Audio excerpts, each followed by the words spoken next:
de la consolidación, venimos hablando cada domingo, de aquellas cosas que tenemos que empezar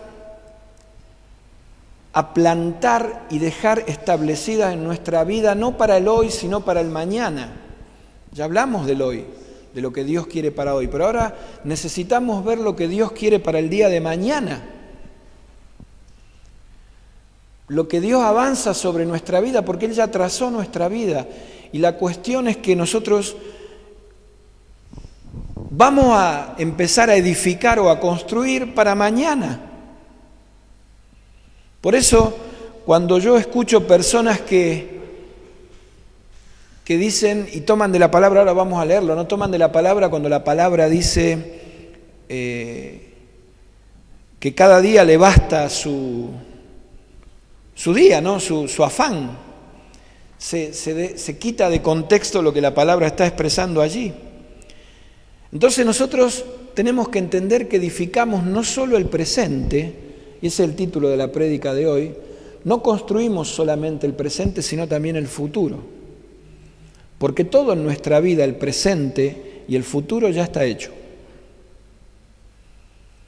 No te puede sorprender cuando tenés 15 años o 10 años que llegues a los 80 años desprevenido de lo que no hiciste. Si yo tuviera 10 años otra vez, ya los tuviste, Dios te los dio. El tema es decir, se me fue la vida, y la vida es así. No podemos establecer eso como hijos de Dios en nuestra vida, es decir, ¿qué es lo que construimos? Gente que conoce a Dios de joven, que conoce a Cristo en su juventud, tiene un privilegio que tal vez otros que cuando tienen más edad no lo tuvieron, pero no por otra cosa que no sea el tiempo. Porque Dios siempre Dios establece y cumple el propósito, así tengas 3 años, o 79, 80, 100 o lo que sea. La cuestión es que yo pueda entender lo que estoy hoy comenzando a edificar. Porque como ya vimos, el pasado no me va a traer otra cosa, si yo no he sabido vivirlo, que amargura. Y lo que peor que nos puede pasar en estos días es vivir en amargura. La amargura produce angustia.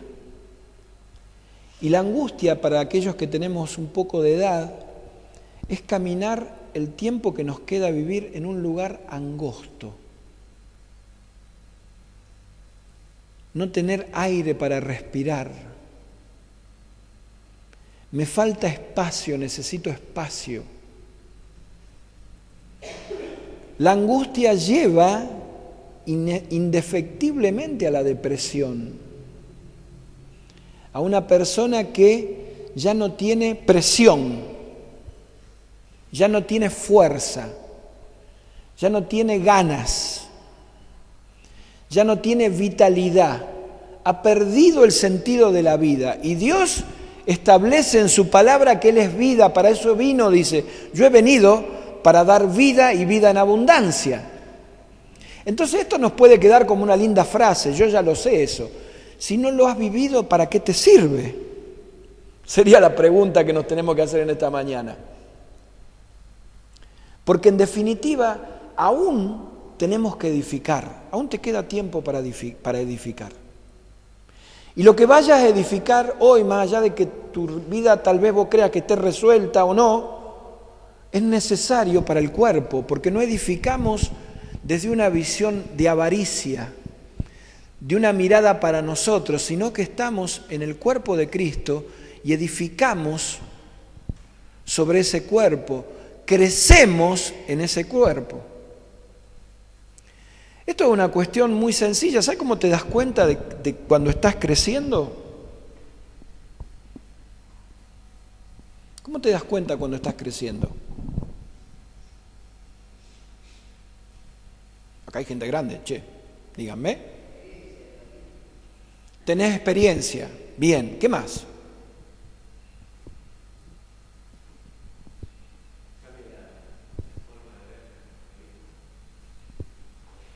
lo primero que cambia cuando crecemos? El cuerpo. ¿Por qué? ¿Qué te parece, Efra? ¿Cuántos años tenés vos? La verdad, ¿no?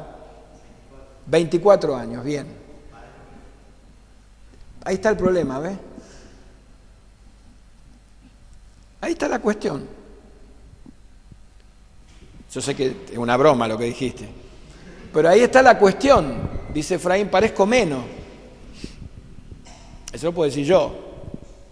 Parezco menos, o sea, ya a los 55 uno va a decir, parece menos edad. Pero digo, lo primero que cambia es el cuerpo. Tiene que haber un cambio, porque si nosotros no nos damos cuenta que cambiamos, no estamos creciendo. Esto es lo natural. Hay gente que tiene 30 años y ha vivido toda la vida. Toda la experiencia de vida que usted y yo podemos tener, hay chicos y chicas que tienen 30 años y ya absolutamente han vivido todo. No les queda nada por vivir, pero sí. ¿Sabe por qué? Porque deciden un día suicidarse, porque ya no tiene más sentido la vida. ¿Qué más me queda para vivir? Si todo lo que he vivido ha sido malo.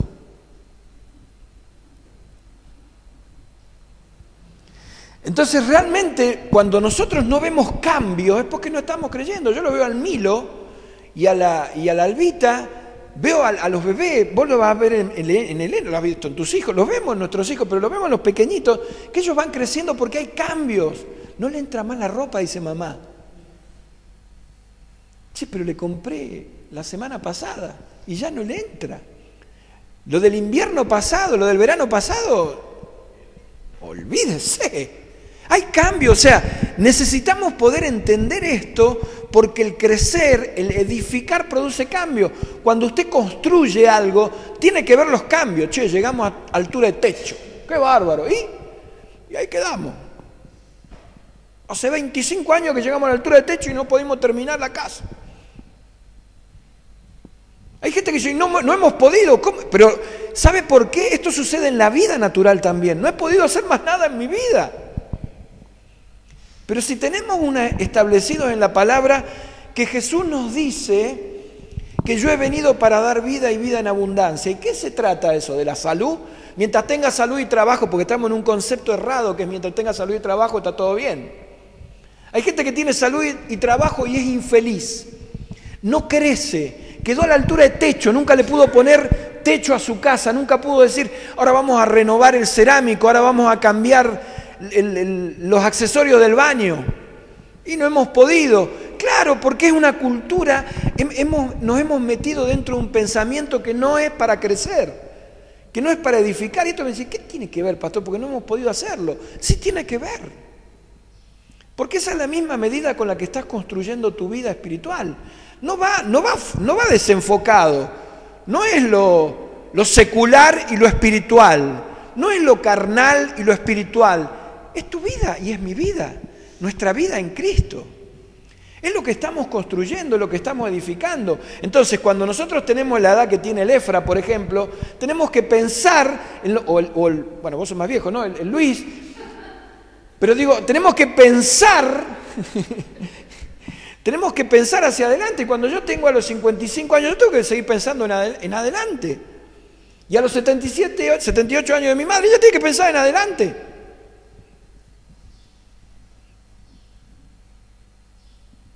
Porque tenemos la certeza de que nuestra vida es abundante en Cristo. Entonces no vamos a vivir secos porque la construcción tiene que ver no solamente con el hoy, como vamos a ver ahora, sino con el mañana. Construimos hacia adelante. Yo no tengo hijos, pastor, no tengo familia, no tengo nada. ¿Para quién estás construyendo entonces?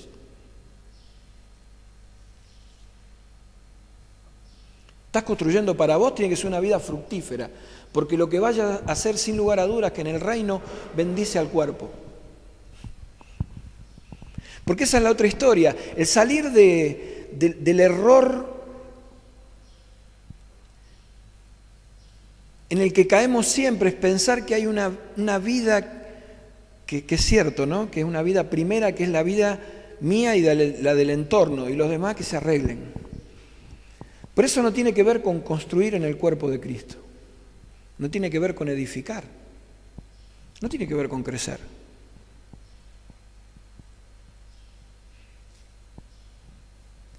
Eso es vivir para uno, es vivir bajo un pensamiento que es el pensamiento que me achica, porque en el tiempo después veo que nada de lo que he construido me va a satisfacer. Mire, Jesús habla muy claro acerca de esto. Mateo capítulo 6, te voy a invitar que me acompañes a leerlo. Mateo capítulo 6, en Mateo, en el capítulo 5 y 6 y hasta el capítulo 7, Jesús estaba hablándole a los discípulos y se juntó mucha gente. Es lo que se conoce como el Sermón de la Montaña. Son instrucciones, son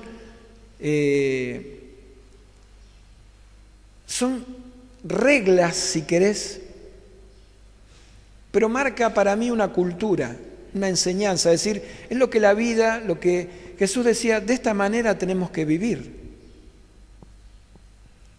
Como para sentar a los discípulos y decirle, mire muchachos, ustedes me van a seguir, obviamente, pero entiendan que sin esto no sirve mucho de nada lo que vayan a hacer atrás mío. 11 lo entendieron, 1 no. ¿Sí? Judas estuvo con Jesús hasta el último momento, nunca lo entendió. Me preocupa que haya, no Judas en la iglesia, que seguramente habrá, espero que no haya en este lugar, no por la traición, sino por el estar, pero realmente no interesarle absolutamente nada. Mira, Judas tenía la bolsa, tenía la plata. Jesús le había dado la plata. ¿Quién va a administrar la plata? ¿Vos, Pedro? ¿Vos? No, Judas, dáselo a Judas. Judas, sí, Judas. Tenía una responsabilidad de administrar el dinero que le daban a los apóstoles y a Jesús. Nunca había un peso, por eso cuando tenían que dar de comer a 5.000, obviamente no iba a haber, ¿no? Cuando le rompieron a Jesús un perfume costosísimo, había que haberse dado a los pobres. Estaba Judas, o sea, hay Judas en la iglesia. Y vamos a seguir amándolos, aunque no les interese nada. Aunque no pase nada, los vamos a seguir amando. Pero tenés que saber, como Jesús le dijo a Judas en su momento, lo que tenga que hacer, hacerlo ahora. No pierda más el tiempo, ya llegó la hora. Ni siquiera nosotros vamos a hablar de esta manera, no nos corresponde hacerlo de esta manera, pero tenemos que saber que hay Judas y que los tenemos que amar. ¿Sí? Y el propósito de Dios es que todos se arrepientan y que todos lleguen a conocer la verdad. Por eso, cuando juntó a los 12, en el capítulo 6 de Mateo, versículo 25, dice, por lo tanto les digo, no se preocupen por su vida.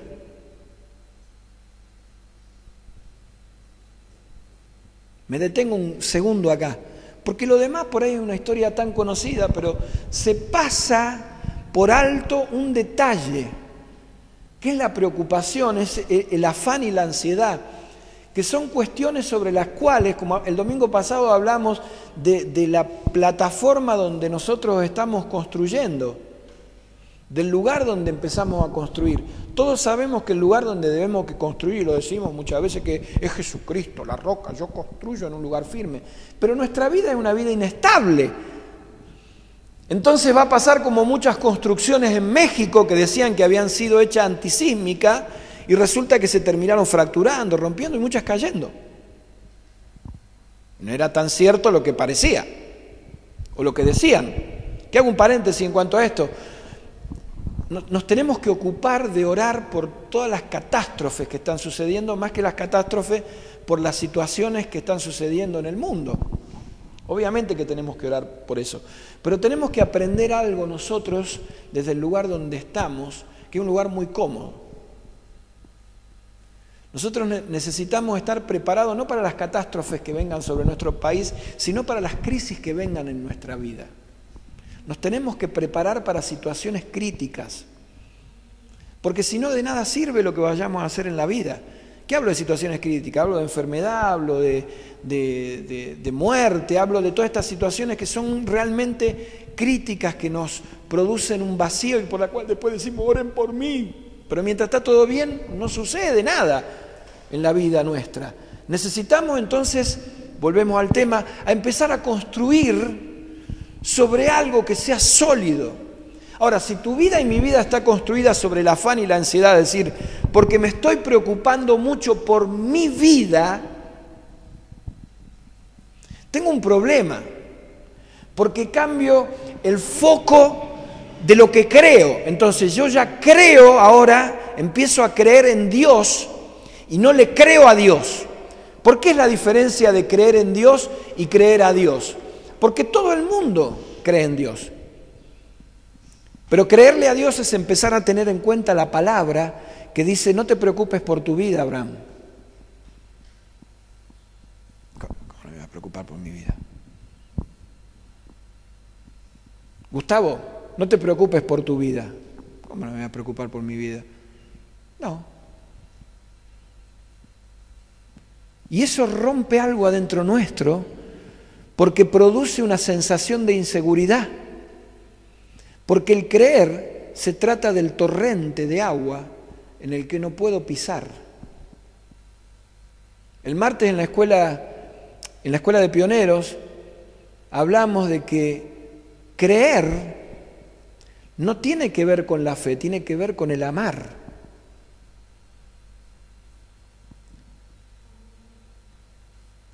Cuando yo empiezo a amar, voy a empezar a creer. Entonces, acá la pregunta para nosotros es, ¿cuánto estoy amando a Dios para creer que mi vida no tiene que ser una preocupación?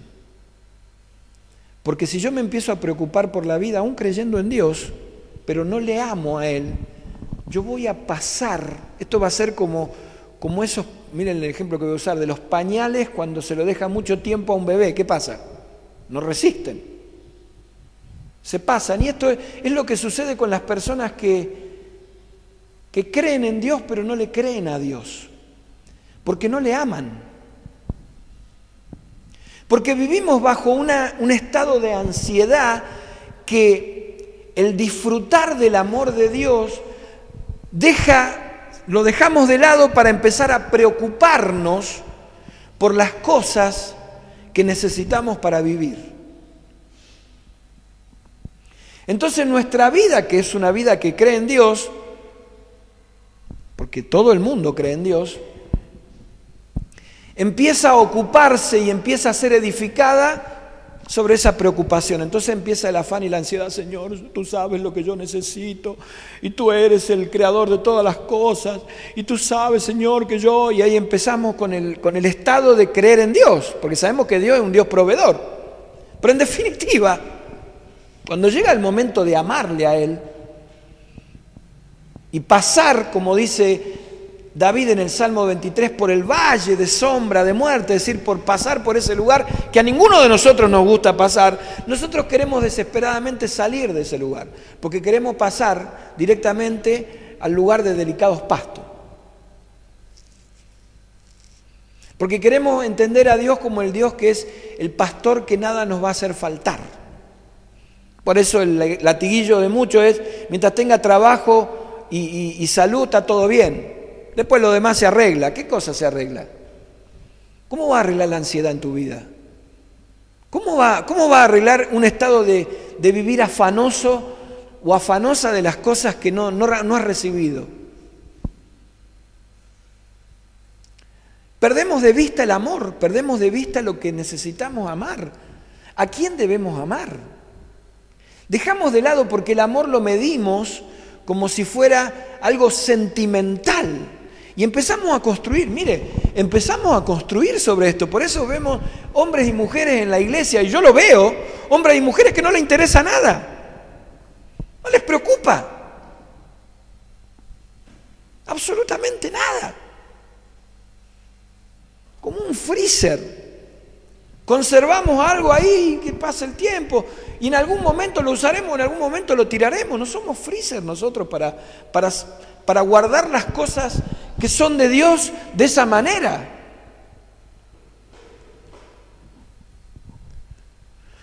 La medida del amor nos va a dar la medida de la vida. En cuanto yo ame más a Dios, va a ser la posibilidad que yo tenga de encontrarle un sentido a lo que estoy haciendo. Por eso Jesús los frena a los discípulos, porque la otra cuestión que vamos a ver algo, es una cuestión que tal vez uno dice, qué verdad que hay en esto, ¿no? Que es cierto que esto. Pero la primera cuestión que plantea el Señor Jesús, que no te afanes, no te preocupes, que no sea la preocupación tu vida. ¿En cuanto a qué hablará esto? Claro, bueno, después lo aclara. Mirá las aves que no buscan el trabajo afanoso, es decir, no están ocupadas a ver si tengo que tener 2 o 3 trabajos para poder pagar las tarjetas de crédito que debo, o los créditos que he pedido, o que no me alcanza porque se amplió la familia y no llego. O sea, el afán ese que nos puede quitar del centro de nuestro pensamiento, que es un pensamiento que es el pensamiento de Cristo, porque esto es el pensamiento de Cristo. Cuando hablamos de la mente de Cristo, la Biblia dice que nosotros tenemos la mente de Cristo. Cuando hablamos de la mente de Cristo, estamos hablando de exactamente estas cuestiones. No te afanes por la vida, no te preocupes por la vida. Busquemos en amar al Señor, busquemos en amarle a Él. ¿Qué cosa será la que va a pasar esta semana? ¿Qué tendré que hacer esta semana que me estoy preocupando? ¿Tengo que cambiar el piso? ¿Tengo que arreglar la pared que se está llenando de humedad porque se nos está viniendo el edificio abajo? ¿Será esa la preocupación? ¿Cómo voy a conseguir plata porque me tengo que operar de la rodilla y no tengo un peso? ¿De dónde sacaré de dónde vendrá? Y si ahora, mire, tengo un tumor maligno. No sé cuánta vida tengo. Vamos ya a cosas más incisivas. Se me murió la persona que más amaba. ¿Qué voy a hacer? Claro, no está acá, porque acá habla de comida, de abrigo, pero nos olvidamos de la sustancia de lo que el Espíritu nos dice en la palabra. No te preocupes de la vida.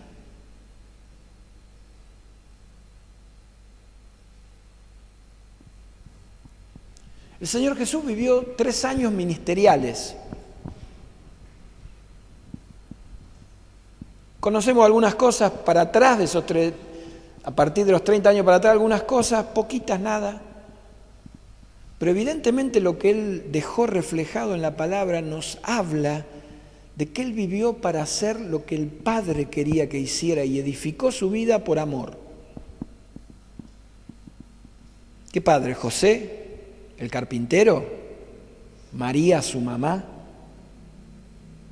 Si ellos lo veían crecer más allá de la educación, porque María y José fueron elegidos por Dios por la educación que sabía el Espíritu Santo que le iban a dar a su hijo.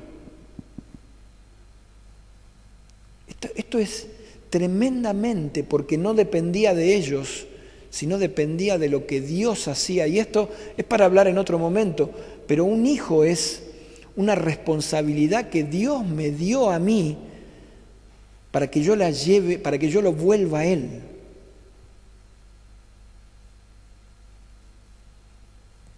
Usted y yo tenemos el diario del lunes, porque somos hijos de Dios. Hay cientos de miles de millones de personas en este mundo que no conocen esta verdad, que se la tenemos que ir a contar.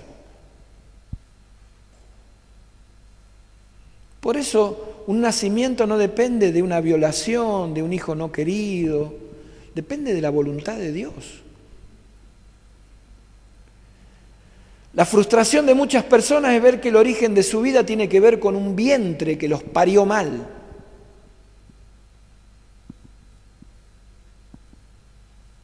Los padres cristianos, los que se llaman padres cristianos, nosotros que vivimos en esta tierra, no construimos sobre esa esperanza. Los abuelos que hay en este tiempo no construyen sobre esa esperanza.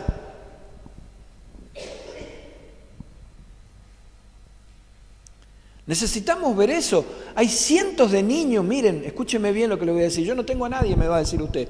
Hay cientos de niños que necesitan escuchar esta verdad. Cientos. Una hermana del centro, Licia, la doctora Alicia Cuervo, ella es odontóloga. ¿Se acuerdan que hace poco apareció en un tacho de basura un bebé? en el centro de Córdoba. Ese bebé lo tiene Licia y Jorge Fili, el apellido de casado es Fili. Licia y Jorge, ellos trabajan, digamos así, cada uno tiene su trabajo, ¿no? Odontóloga él y el metalúrgico, ella y el metalúrgico. Pero ellos reciben niños en adopción, pero no para adoptarlos, sino como hogares sustitutos, por un tiempo hasta que crezcan y puedan tener un padre que los pueda adoptar. Bueno, ese nenito que apareció en el tacho de basura está ahora con ellos.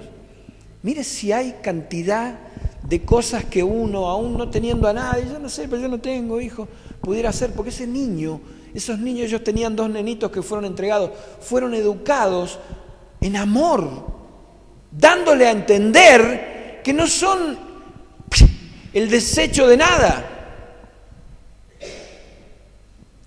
O sea, nadie puede decir en esta tierra, no, yo no tengo nada para hacer. Mire, hay cientos de miles de personas que hoy creen y están deprimidos, están en depresión, están caídos, porque no conocen. Esto es una cuestión de no conocer, están cegados, no es que son pecadores perdidos y pordioseros.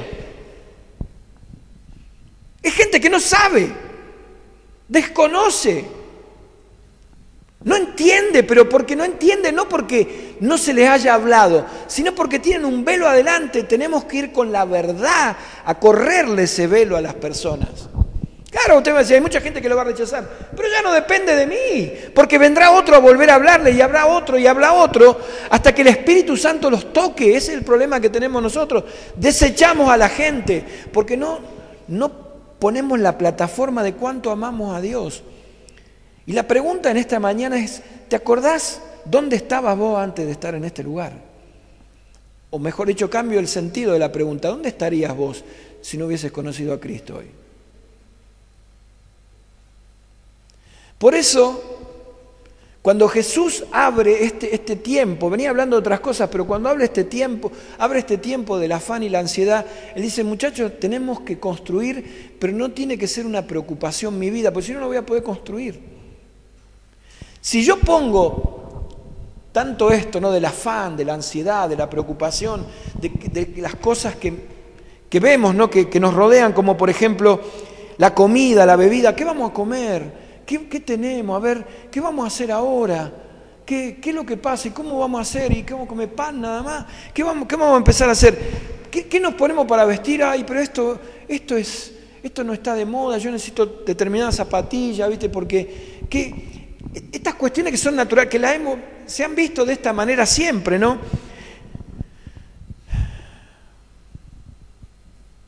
El Señor Jesús quita la preocupación, es decir, ¿por qué te preocupas de eso? Pero no porque no nos tengamos, quiero que me entiendan, no es porque no nos tenemos que preocupar, sino que pasa a un sentido invertido, es decir, se pone el amar a Dios mejor dicho, se ponen estas cosas por el amar a Dios. Yo lo dejo a Dios en un segundo plano porque me tengo que empezar a preocupar y ahora le tengo que reclamar a Él estas cosas, porque mire, Él lo dijo, ¿cómo? Pero Señor, si vos le das de comer a los pájaros y mirá las flores como las vestís, ¿cómo no me vas a hacer faltar a mí? Porque ahí viene el sentido, por eso quería hacer hincapié en la preocupación, porque yo no me tengo que preocupar por la vida. No es lo importante lo otro, no es lo importante que Dios creó las aves para que Él les dé de comer y creó las flores para que sean espectaculares, den perfume y sean belleza. Él lo tomó como un ejemplo de esto, no es lo absoluto esto.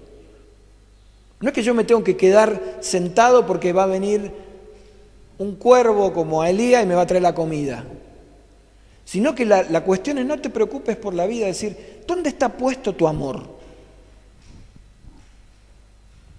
Por eso Él dice,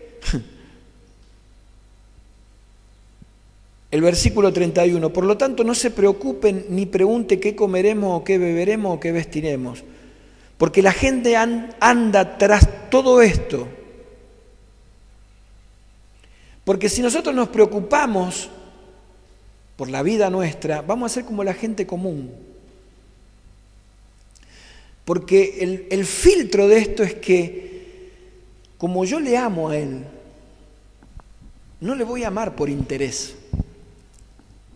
Entonces no voy a edificar una casa, no voy a edificar mi vida sobre el interés. Como Él me ama, Él me amó primero, Él me va a dar.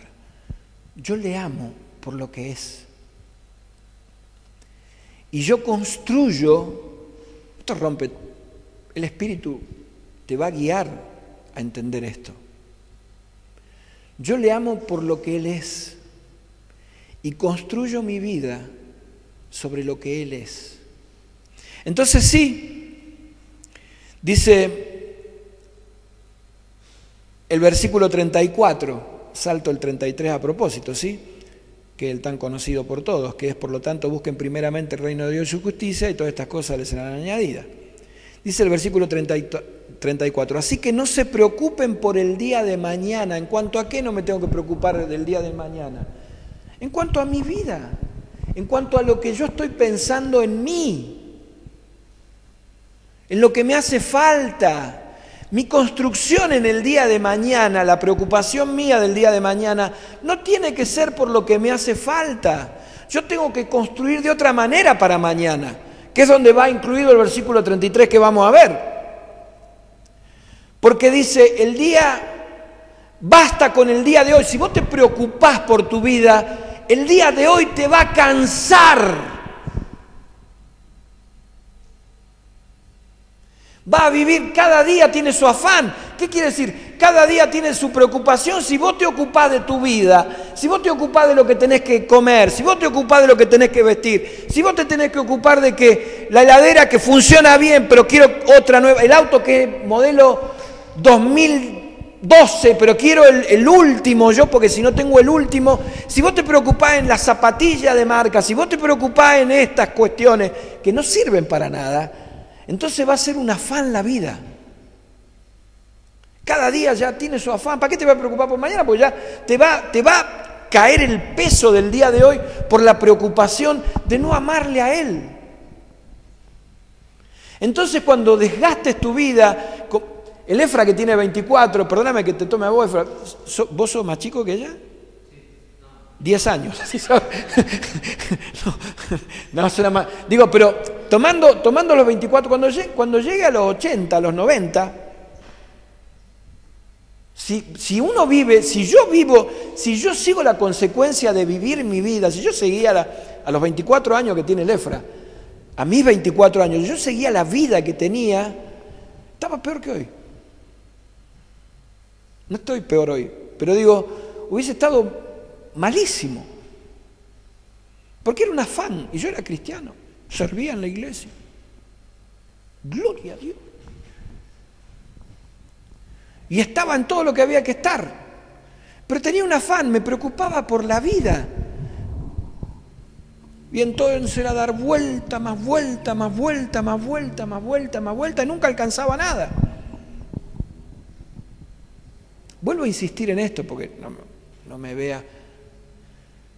Entiéndame, Pablo decía, con estas manos yo gano porque Dios me da el esfuerzo para trabajar. Yo también digo lo mismo. No estamos negando el trabajo, pero mi vida no es el trabajo. Tu vida no tiene que ser el trabajo porque no nos tenemos que preocupar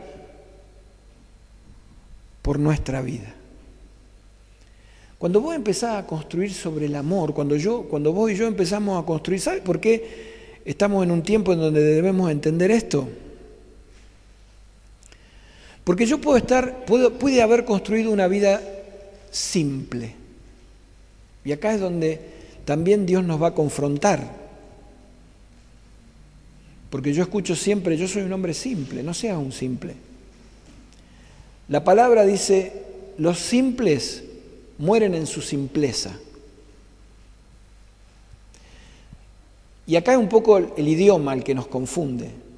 Por eso nosotros tenemos que ver lo que el Espíritu habla en la palabra. Porque el simple nosotros decimos, es un tipo que no se mete con nadie, trabaja, tiene su familia, el cuidado, no le gusta ostentar. Para nosotros es una persona simple. Para la palabra un simple es aquel que no le interesa nada. Porque en definitiva esta característica que damos a un tipo que se preocupa, que es buen padre, que se ocupa del trabajo, que tiene su familia, que no le gusta ostentar, es una persona simple. no trasciende su vida. Nosotros hemos sido creados por Dios para trascender. Yo no me meto con nadie, métase con todo. Porque el reino de los cielos lo arrebatan los valientes, no los cobardes. No, yo no me meto en los problemas del barrio. No se meta en el medio de las discusiones, pero vaya a llevar una palabra de bendición cuando usted escuche una discusión. Hemos sido pensados por Dios para arrebatar. No en el sentido que el mundo lo entiende. No es el arrebato de un pibe que va en moto y va una mujer con una cartera y se la arrebata. No es ese arrebato. El arrebato es de aquellos que se meten en medio de la oscuridad a sacar gente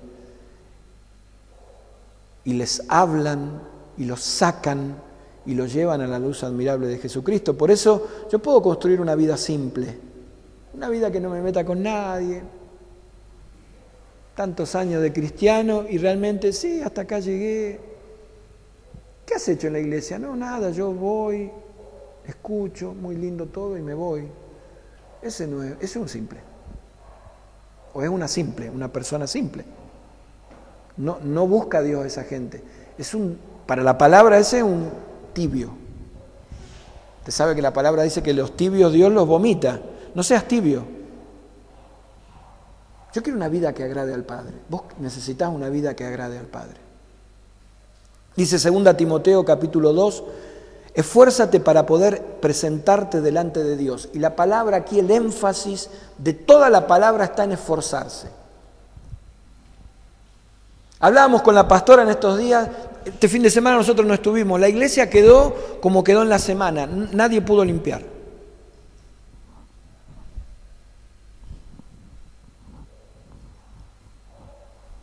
Digo una cosa tan sencilla, ¿no? Para que nos haga reaccionar. Para que nos haga ver. Vamos a organizarnos, vamos a plantear una organización para que no estamos nosotros un fin de semana, la iglesia o en la semana estamos con otras cosas y la iglesia no se va a limpiar.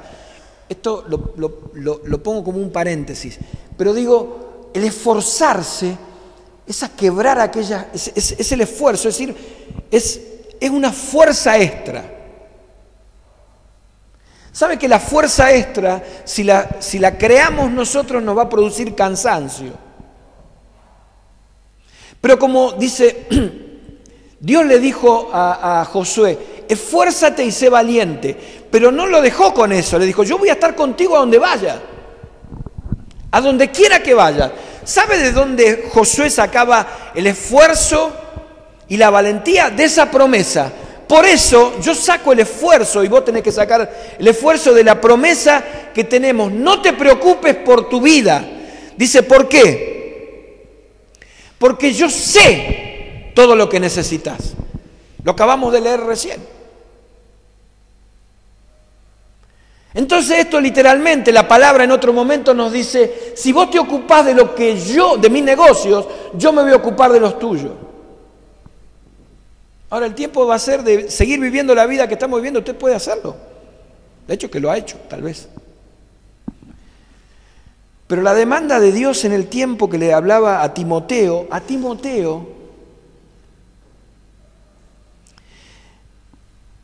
dice, vos esforzate para presentarte delante de mí. ¿Qué es presentarme delante de mí? Me voy a esforzar para orar toda la noche. Así me llego a su presencia. Nosotros vivimos permanentemente delante de la presencia de Dios. Cuando vas al almacén, Cata, estás en la presencia de Dios. Cuando vas a hacer un arreglo, un trabajo, estás en la presencia de Dios. Cuando salís a hacer los mandados, estás en la presencia de Dios. Cuando estás en la facultad, estás en la presencia de Dios. Cuando estás tirando el hormigón, estás en la presencia de Dios. No estamos ajenos a la presencia, no es que vamos a un lugar, bueno, acá estamos en la presencia de Dios. Ahora cruzamos, vamos a lo de Cacho a comprar un vino, una priti y a decir malas palabras, porque ahí no está la presencia de Dios. No, hermano, mire, ahí está la presencia de Dios. Y esto nos vuela, porque es algo que sabemos, algo que conocemos. Entonces el esfuerzo nuestro de presentarnos, por eso Pablo hacía hincapié en esto para decirle a un hombre joven como Timoteo, Dice, esfuérzate para poder presentarte delante de Dios y recibir su aprobación. Sé un buen obrero. No le está diciendo sé un buen pastor, sé un buen apóstol, sé un buen predicador. Sé un obrero, un laburante. ¿De qué cosa? De mis asuntos. Todos los que estamos acá tenemos que ser laburantes del reino, obreros del reino. Yo en esto no me pongo ninguna chapa, soy un laburante. Alguien que no tiene de qué avergonzarse y que explica correctamente la palabra de verdad. Evita las conversaciones inútiles y necias que solo llevan a una conducta cada vez más mundana. Mire, resolviendo este asunto estamos construyendo, es una cosa menor, ¿no? Pareciera. Pero resolviendo este asunto estamos construyendo, estamos edificando hacia adelante. No vamos a modificar nuestro futuro, estamos errados, esto es un error. No, porque vamos a arreglar el futuro. ¿Qué futuro vamos a arreglar si el futuro nuestro ya está establecido? Nosotros tenemos que conocer, amar a Dios para conocerlo completamente a Él, para realmente conocer el futuro. Yo escucho con desagrado cuando dicen, ya me tengo que morir. No, no te vas a morir. No conoces lo que Dios tiene para tu vida. Mire, yo le voy a decir algo, ¿no? Salvo que Él venga a buscarnos hoy, todos nos vamos a morir los que estamos acá. No existe el Highlander. Una película vieja, si alguno no la vio, el inmortal. No hay eso, o sea, no. No soy inmortal, yo soy eterno. ¿Amén? Usted es eterno, lo sabía, ¿no? Pero no es inmortal. Salvo que Cristo venga.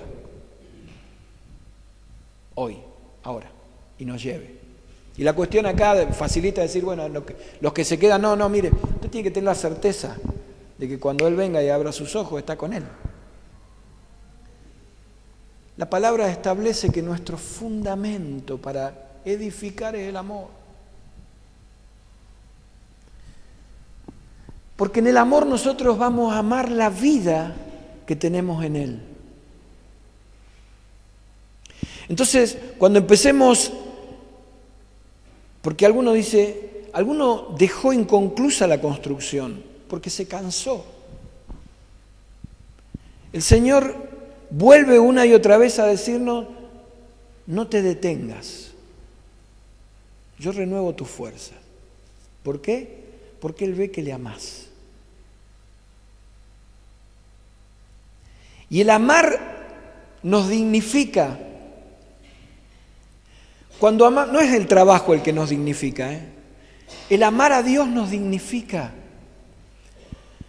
Porque da sentido a lo que vayamos a construir. ¿Por qué da sentido a lo que vayamos a construir?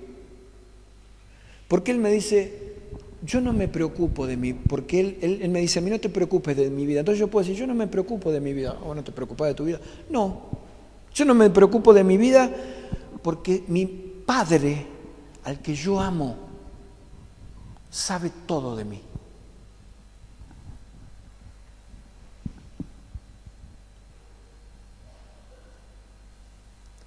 ¿Qué cosas no sabe el Padre en este día de tu vida? ¿Cuáles son las cosas que Dios realmente no sabe? No hay forma, va a decir usted, no hay forma de ocultarle nada a Dios. Y si no hay forma de ocultarle nada a Dios, ¿por qué no le cuenta aquello que todavía no le ha contado? Pero ella lo sabe, contáselo. Dios no va a hacer nada, no es así, no tiene que ver con su voluntad que yo no quiera.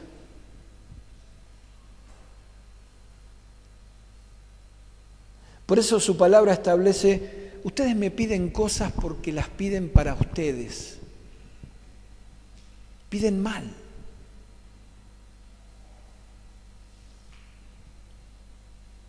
Si Dios estableció eso en su palabra y hay algo que no estoy recibiendo hoy es porque Él me dice, estás pidiendo mal.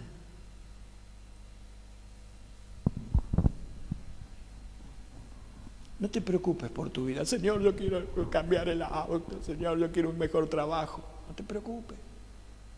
Amame. sería bueno que clavemos la rodilla al piso. No te vengo a pedir, porque he llegado a la altura de techo nada más en mi vida. No lo puedo techar, no puedo techar mi vida. ¿Qué voy a hablar de poner la luz adentro de la casa? ¿Qué voy a hablar de las cañerías? ¿De que el agua corra? ¿De qué voy a hablar del piso? ¿De qué voy a hablar de revocar? Bueno, el Señor te dice, no te preocupes por tu vida, porque yo sé exactamente lo que necesitas. El techo que vos me estás pidiendo no es el techo para tu casa. Esto que te estás pidiendo vos para tu vida no es para vos. Wow.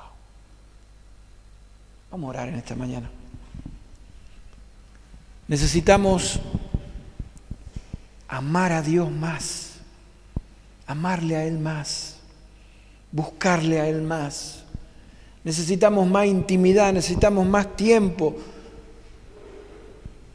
Necesitamos conocer de Él, porque necesitamos estar, porque ya estamos todo el tiempo en su presencia, toda nuestra vida está abierta delante de Él, pero necesita Él que se lo digamos, porque esto llevará a la aprobación de Él. Como un obrero bueno dice que estamos siendo probados para ser aprobados, porque no tiene que haber vergüenza en nuestra vida. Porque no tiene que haber una insuficiencia ni en nuestro vocabulario, ni en nuestros pensamientos, ni en nuestras intenciones. Mira, hay personas que creen que con las intenciones, con el anhelo ya cubren todo. No, se trata de eso. Y hay anhelos que son desviados, intenciones que son desviadas. Si yo pudiera... La intención. Dios está... Él pensó en el cielo Mire... Si estamos hablando de construcción, como que cada uno de nosotros somos una casa. Y a la vez la familia son construcciones, son complejos.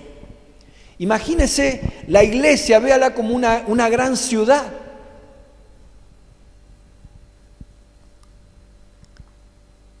Eso tiene un diseño, un trazado arquitectónico de Dios. Dios está esperando que esa ciudad esté bien construida.